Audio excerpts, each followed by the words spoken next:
Nire iruditu zait oso interesgarria eta nire ustez oso garrantzitsua da jendeari erakusteko zeintzuk diren benetazko arriskuak. Y al final es algo que está muy presente, usamos el coche todos los días, motos, patinetes. Areto honetan zenbat gitarri dauden jakin nahiko nuke beraz zuentzako galdera. Oso interesgarria iruditu zait, oso dinamikoa gainera, gu bagara pertsonak, ez gara panpin bat, konpondu aldela edo erreemplazatu aldena. Como muy diferente, cómo ha hecho lo del videojuego. Cuando tienes un accidente, pues que no tienes más vida si no es un videojuego.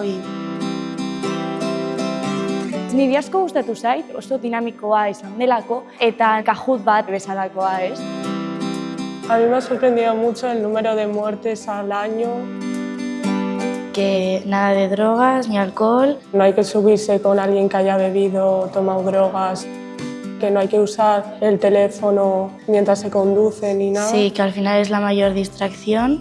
Nunca pasar el límite de velocidad. Esatea, bueno, ez da gertatzen ezer, por ir un poco más rápido, baina bai gertatzen da. Hoixek dira 3 hiltzaileak. Gu heldu ginenean, kotxea odolaz beteta zegoen. Neska konortea galduta eta atea ezin zen zabaldu. Los accidentes que más les han marcado, esos han sido...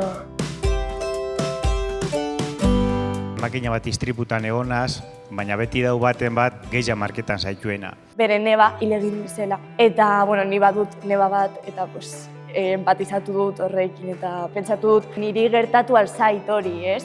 Eta hain gertatu alzaizura zuri, edo zure familiako bati, edo zure lagun bati.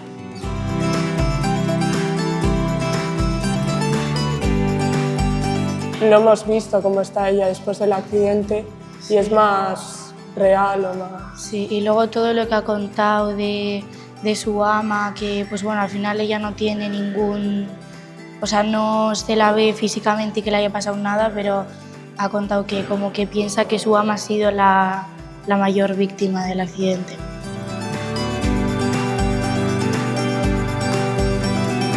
Direla benetazko gauza.